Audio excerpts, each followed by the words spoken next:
안녕하십니까. 저는 LGCNS 클라우드 사업부 클라우드 애플리케이션 빌드센터를 맡고 있는 박상엽 상무입니다. 오늘은 여러분께 고객이 실질적인 밸류를 느끼는 DX 서비스를 위한 LGCNS의 론치센터 전략에 대해서 말씀드리도록 하겠습니다. 자, 제가 말씀드릴 내용은 DX를 성공하기 위한 요소는 상당히 많이 있습니다. 그 중에 핵심이 되는 4가지 주제를 중심으로 그 4가지 주제들을 성공하려면 어떻게 해야 되는지 핵심 성공 요인 중심으로 말씀을 드리고요. 그 다음에 그걸 성공하기 위한 LGCNS의 론치센터 그리고 그거를 적용한 사례인 유즈 케이스 중심으로 말씀드리도록 하겠습니다. 디지털 비즈니스에 대해서는 모두 다 알고 계십니다. 디지털 비즈니스는 누구나 접근할 수 있는 비즈니스입니다. 즉 누구라도 앱을 깔면은 사용할 수 있고요. 우리 기업들은 고객을 앱을 통해서 접하고 또 앱을 통해서 매출을 발생합니다. 그렇지만 앱은 누구나 쉽게 깔 수 있기 때문에 문제가 생기거나 부족하면은 다른 앱을 사용하게 됩니다. 그래서 최고의 서비스만이 선택받는 게 바로 디지털 비즈니스가 됩니다. 그럼 우리 이런 디지털 비즈니스에서 최고의 서비스를 제공하기 위한 IT는 어떻게 해야 될까요? 오른쪽에서 보시는 것처럼 수시로 바뀌는 고객의 요구에 대응하기 위해서는 변화에 빠르게 대응할 수 있어야 됩니다. 그리고 고객이 실망하면 그 앱을 사용하지 않습니다. 그렇기 때문에 절대 실망을 주지 않도록 결함 없는 서비스를 제공해야 됩니다. 그리고 경제력 있는 서비스로 고객에게 만족을 주기 위해서는 늘 최신의 시스템을 고객에게 제공해야 됩니다. 또한 고객에게 새로운 경험과 감동을 주기 위해서는 진화되고 개인화된 서비스를 제공해야 됩니다. 이렇듯 디지털 비즈니스를 위한 시스템은 이런 식으로 개발이 되어야 되는데 그러기 위한 IT 기술의 핵심 성공 요인은 무엇일까요? 수없이 많은 요인이 있지만 저희는 일단 4가지 주요 주제를 잡아보았습니다. 첫 번째는 클라우드 인프라스트럭처입니다. 클라우드 인프라스트럭처는 인프라 제한을 받지 않는 유연한 사용을 만들고요. 또 클라우드 네이티브 시스템은 비즈니스 어질러티와 퀄리티를 확보하고 최신의 시스템으로 유지하게 합니다. 그리고 고객에게 새로운 경험을 제공해서 만족을 주기 위해서는 AI가 포함이 된 애플리케이션이 필요하고요. 그게 바로 인텔리전트 프로덕트입니다. 그리고 이런 것들을 가능하게 하는 방법인 바로 애자일이 필요하게 되는데 애자일을 잘하기 위해서 필요한 게 바로 애자일 컬처입니다. 다음부터는 이 4가지 주제별로 각각 어떻게 하면 성공할 수 있을까 핵심 성공 요인 중심으로 말씀드리도록 하겠습니다. 최근에는 기업의 합종 연행이 활발하게 이루어지고 있습니다. 기업을 분할해서 판다거나 혹은 다른 기업을 획득한다거나 그런 일들을 하고 있죠. 만약에 그런 일들이 빈번하게 되면 IT 시스템은 어떻게 될까요? 과거처럼 온프레미스에서 IT 시스템이 있다면 그런 부분들을 해결하기 상당히 어려운 부분들이 있을 겁니다. 그렇지만 클라우드 상에서 IT 시스템을 갖고 있다면 설정을 바꿔서 용량을 늘린다거나 그런 방법을 통해서 훨씬 쉽게 그런 문제들을 해결할 수가 있습니다. 두 번째, 그럼 클라우드 전환은 그냥 하면 될까요? 예, 그냥 하면 됩니다. 그렇지만 어느 정도 규모 있는 시스템 같은 경우는 클라우드 전환이 생각보다 쉽지 않습니다.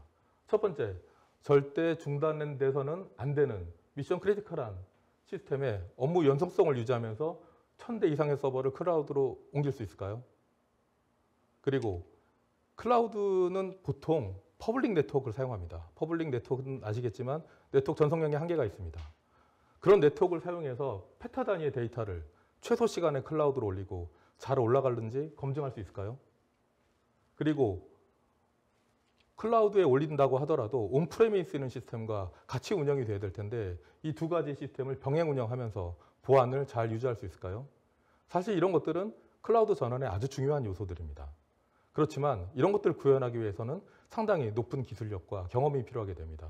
특히 클라우드 기술뿐만 아니라 IT 시스템에 대한 심도 있는 이해와 경험이 꼭 필요한 상황입니다. 두 번째 주제는 바로 클라우드 네이티브 시스템입니다. 많은 분들이 이렇게 생각합니다. 컨테이너를 쓰면 클라우드 네이티브 아닌가요? 쿠버네티스를 쓰면 클라우드 네이티브 아닌가요? 예, 결코 그렇지 않습니다. 클라우드 네이티브의 구성 요소이고 적절한 아키텍처 중에 하나인 것뿐이죠. 뭐 예를 들면 시스템이 하나 있습니다. 이 시스템은 전 직원이 하루에 한 번은 꼭 써야 돼요. 그렇지만 사용 시간에 제한 없이 하루 종일 아무 때나 쓸 수 있습니다. 근데 한 번만 쓰기 때문에 트랜잭션 양은 많지 않습니다. 이런 업무의 특성을 가진 시스템을 클라우드로 옮긴다면 혹은 클라우드 네이티브로 구축한다면 컨테이너를 구축했을 때와 서버리스를 구축했을 때 그런 효과와 특히 비용 효과가 큰 차이가 있습니다. 수백 배의 절감 효과가 있을 수도 있어요. 이런 것처럼 클라우드 네이티브 시스템을 적용하더라도 단편적인 컨테이너 적용뿐만 아니라 다양한 효과적인 아키텍처를 적용하는 게 가장 중요합니다. 또한 컨테이너만 적용한다고 클라우드 네이티브 시스템인가? 그렇지 않습니다. 위에 말씀드린 것처럼 데브옵스나 마이크로 서비스 아키텍처 스타일 그리고 애자일 방식이 유기적으로 연관이 돼서 고객에게 밸류를 만들어 줄 수 있어야 바로 그게 클라우드 네이티브 시스템입니다. 많은 분들이 얘기합니다. 클라우드 네이티브 시스템의 주요 구성 요소인 마이크로 서비스 아키텍처를 채택했는데 뭐가 좋은지 잘 모르겠다. 이론상으로는 이런 거 좋다고 나와 있는데 막상 해보니까 정말 불편한 거 투성이더라. 자, 이거는 어떻게 해석하면 될까요? 예. 마이크로 서비스 아키텍처를 적용하는 게 목적이 아니고 클라우드 네이티브 시스템에 밸류를 얻는 것에 간과했기 때문입니다. 실제로 클라우드 네이티브 시스템에 밸류를 얻기 위해서는 이런 유기적인 기술들이 유기적으로 잘 연결돼서 동작해야 되고 또 궁극의 목적인 비즈니스 어질러티와 소프트웨어 퀄러티 그리고 늘 최신의 시스템을 제공할 수 있는 그런 밸류 중심으로 구축이 되어야 됩니다. 그런 밸류를 제공하기 위해서는 단편적인 기술 요소뿐만 아니라 복합적인 기술에 대한 이해가 필요하고 많은 경험이 필요하게 됩니다.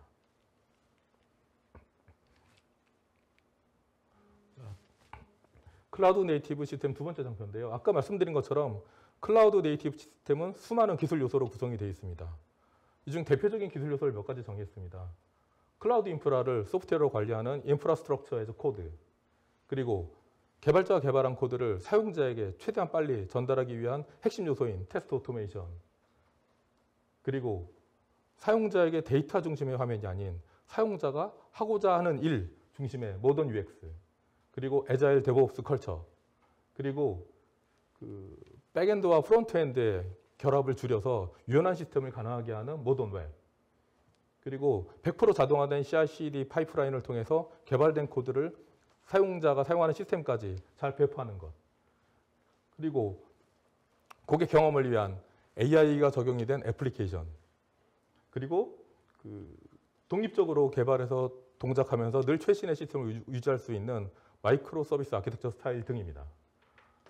이 각각의 기술 요소들은 각각의 기술 요소대로 심도 있는 기술력과 경험이 필요하지만 이런 것들을 유기적으로 엮어서 정말 하나의 시스템으로 구축할 수 있는 역량은 그 어떤 것보다 중요하고 어렵습니다.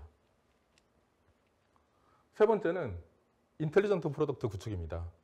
인텔리전트 프로덕트는 쉽게 말씀드리면 AI가 더해진 애플리케이션이라고 말씀드릴 수 있겠습니다. 우리가 DX를 진행하면서 결국에는 클라우드 네이티브 시스템 구축을 하고 결국은 고객에게 지능화, 자동화, 초개인화에 대한 서비스를 제공하기 위해서 궁극으로는 인텔리전트 프로덕트를 고객에게 딜리버리를 해야 됩니다. 자, 제가 예를 하나 들어보겠습니다. 여러분들 부동산 앱 많이 사용을 하시죠? 부동산 앱을 보면은 집의 구조에 대한 도면이 있습니다. 자, 이 도면은 그림으로 되어 있죠. 이 도면에 있는 이미지를 AI로 분석을 해서 도면에 있는 이미지 중에 방위를 찾아낼 수 있습니다. 동서남북. 그리고 이미지 중에 창문을 찾아낼 수 있죠. 그럼 우리가 AI 이미지 분석을 통해서 도면에 있는 창문과 방위를 찾을 수 있다면 뭘 할 수 있을까요? 바로 특정 시점에 이 집에 해가 얼마나 드는지를 계산할 수가 있습니다. 우리는 집을 선택할 때 여러 가지 구성 요소를 보지만 제일 영향력 있는 것 중에 하나가 해가 잘 드느냐 아닙니까? 근데 상당히 많은 부동산 앱들이 해가 잘 드는지는 잘 모릅니다. 그렇지만 이런 방법을 사용하면은 이 집에 몇 월 며칠 해가 어느 정도 드는지를 자연스럽게 알 수 있겠죠. 하나 더, 우리가 이제 방위와 창문 위치를 알고 있습니다. 그거를 구글 스트리트 뷰와 연계를 한다면 이 방 안에서 밖을 봤을 때 어떤 경광이 보일지를 추정을 할 수가 있습니다. 우리 모두 집을 살 때 이 밖의 경치를 보고 싶어 하죠. 그렇기 때문에 직접 가서 보는 거죠. 자, 기본 기능이 똑같고 이 기능이 있는 앱과 이 기능이 없는 앱 두 개를 비교하신다면 여러분은 바로 어떤 앱을 쓰시겠습니까? 그래서 우리는 애플리케이션에 이 AI 기능이 들어간 인텔리전트 프로덕트 앱을 중심을 두고 많은 개발을 해야 됩니다. 자, 그럼 인텔리전트 프로덕트 구축은 어떻게 하면 될까요? 그냥 하면 되죠. 맞습니다. 애플리케이션 개발하고 AI 개발하면 됩니다. 그렇지만 그렇게 하면 이런 문제들이 생깁니다. 고객 경험이 분리가 됩니다. 왜냐하면 사용자 애플리케이션은 사용 관점의 데이터를 보게 되고요. AI는 분석 관점의 데이터를 보게 됩니다. 그렇기 때문에 고객 경험이 분리돼서 서로 초점이 안 맞는 경우가 많이 있고요. 두 번째는 일관된 목적으로 개발되지 않기 때문에 데이터 일관성이 유지되기 어려운 경우가 있습니다. 또 세 번째는 AI와 애플리케이션이 지속적으로 같이 발전해야 되는데 그렇게 하기 힘든 그런 부분들이 존재합니다. 그렇기 때문에 이런 것들을 잘하기 위해서는 이런 것들을 잘하기 위한 개발 방식과 기술 그리고 경험이 꼭 필요하게 됩니다. 과거 인텔리전트 프로덕트를 구축할 때는 이런 식으로 구축했죠. 애플리케이션을 개발합니다. 그리고 애플리케이션 개발이 다 끝나면 그 애플리케이션을 운영하면서 데이터가 만들어지죠. 그럼 그렇게 만들어진 데이터를 가지고 우리는 분석을 하게 됩니다. 그리고 분석 결과에 따라 AI도 적용하고 여러 가지 정보를 이제 다시 제공을 하게 되죠. 근데 이렇게 되면 어떤 문제가 생기냐면 수정에 문제가 발생을 합니다. 애플리케이션 수정하면 AI 문제가 생기고 AI를 수정하면 애플리케이션에 문제가 생기고 또 의사소통이 힘들고 또 정말 고객이 원하는 가치를 만들어낼 수 있을지 늘 의심하게 되고 또 불일치가 늘 발생하게 됩니다. 그럼 인텔리전트 프로덕트는 어떻게 개발하면 될까요?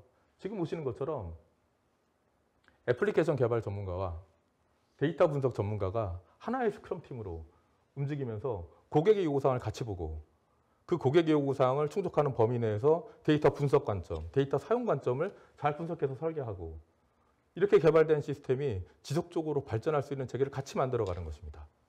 그래야 아까 말씀드린 그런 문제를 해결하면서 인텔리전트 프로덕트 서비스를 잘 할 수가 있습니다.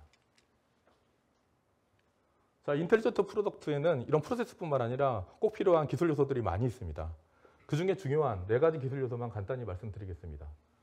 첫 번째는 사용자 경험 중심의 데이터 플로우입니다. 아까도 말씀드렸지만 사용자는 사용 위주의 데이터, 분석은 분석 위주의 데이터가 필요합니다. 그런 부분들에 대한 니즈를 잘 맞춰서 하나의 데이터 플로우를 가져가야 데이터 라이프 사이클도 원만히 유지가 되고 원하는 결과를 얻을 수 있게 됩니다. 두 번째는 클라우드 서비스 프로바이더들이 제공하고 있는 AI 서비스를 잘 활용하는 것입니다. 잘 학습된 AI 서비스를 활용한다면 굳이 제가 AI 서비스를 만들 필요가 없습니다.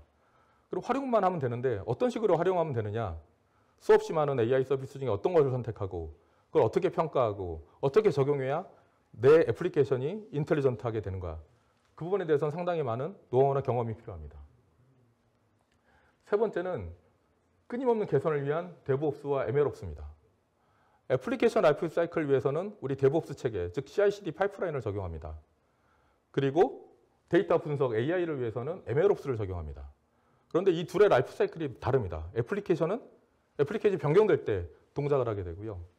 ML옵스는 두 가지 변경이 됩니다. 모델이 변경될 때 동작하기도 하고 혹은 데이터가 어느 정도 쌓여서 다시 데이터로 학습을 하게 될 때 또 동작을 하게 됩니다. 이런 세 가지 축이 유연하게 유기적으로 엮여서 돌아가야 정말 밸류 있는 데이터 분석이 되고 고객에게 가치를 제공할 수 있습니다. 마지막으로 데이터 테스트 오토메이션입니다. 개발자가 개발한 애플리케이션은 테스트를 통해서 안심을 얻고 사용자에게 딜리버리하게 됩니다. 그런데 애플리케이션에 변경이 생겨서 데이터 소스단에 문제가 생기면 분석단의 데이터나 결과에도 영향을 미칩니다.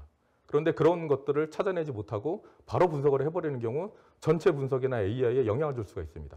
그래서 그런 일이 없도록 데이터를 사전에 검증해서 완성도 높은 데이터만 학습에 들어갈 수 있도록 체크해야 되고요.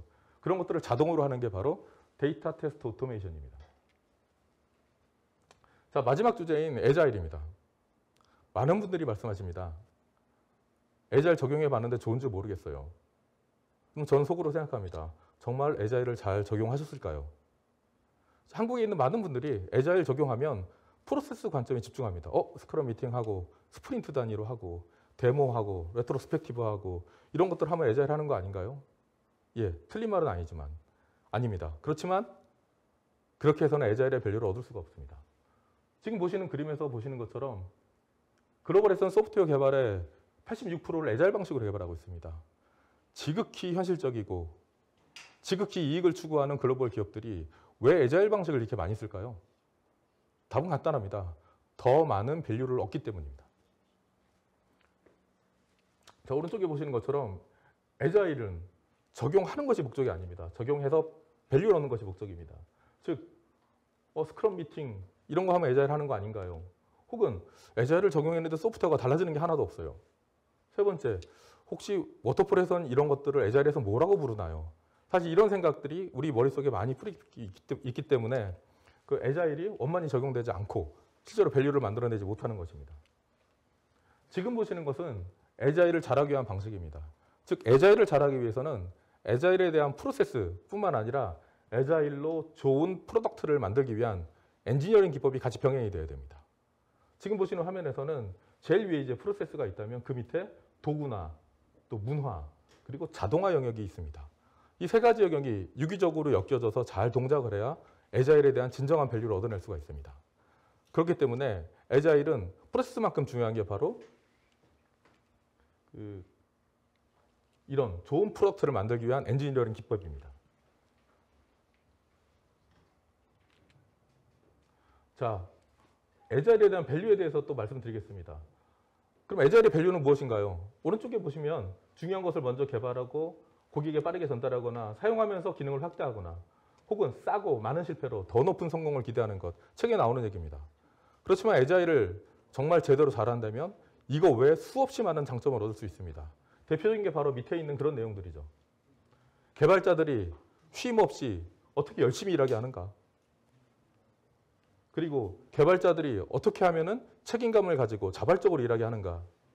그리고 모든 개발자들이 나는 공평하게 일하고 있다고 생각을 하는가? 사실 이런 것들이 보이지 않는 애자일의 실질적인 장점이 됩니다. 애자일을 정말 잘한다면 이런 수백 가지의 장점을 얻을 수 있고요. 글로벌 기업들이 86% 이상 애자일을 사용하는 것처럼 애자일은 분명히 기존 방식보다 큰 밸류를 제공하고 있습니다. 자, 지금 말씀드린 모든 것, 결국 이 모든 것을 하나로 만들어 실질적인 고객 가치와 경험을 혁신하고 고객이 원하는 디지털 서비스를 가능하게 하는 것은 결국은 기술과 경험입니다. 이 기술과 경험은 쉽게 얻어지지 않습니다. 현장에서 발생한 노하우나 경험이 필요하게 되고요. 이런 고객이 원하는 DX의 여정의 모든 것을 처음부터 가이드할 수 있는 파트너가 필요합니다. 그래서 LGCNS는 런치센터를 만들었고요. LGCNS 런치센터는 고객의 DX 컨설팅 서비스부터 또 빠른 검증이 필요한 패스트 프로토타이핑 서비스까지 그리고 클라우드 네이티브 시스템 구축 그리고 비즈니스 애플리케이션 확장기 등 특히 인텔리전트 프로덕트 기능을 제공합니다. 그리고 조직 변화 관리 서비스까지 제공합니다. 즉 이렇듯이 고객의 DX 여정의 풀 라이프 사이클, 즉 DX 전이를 모두 제공하는 게 바로 LGCNS 런치센터입니다. LGCNS 런치센터는 글로벌 최고 클라우드 기업인 AWS와 기술 협약을 했고요. AWS의 모든 서비스를 LGCNS가 제일 먼저 받아서 어떻게 하면 현장에 적용할지 미리 검증하고 그 방법을 찾아 현장에 같이 적용을 하고 있는 파트너입니다. 또한 AWS가 얘기하는 넘버1 클라우드 네이티브 구축 파트너인 슬라롬과 기술 협약을 가지고 있고요. 늘 최신의 클라우드 네이티브 기술을 슬라롬으로부터 교류하고 확보하고 있습니다. LGCNS 론치센터는 지금 보시는 것처럼 대규모 클라우드 전환이나 DX 서비스 개발, 그리고 SaaS 서비스 개발, 그리고 애자일 전환까지 DX에 필요한 모든 내용의 풀 전의를 제공하고 있습니다.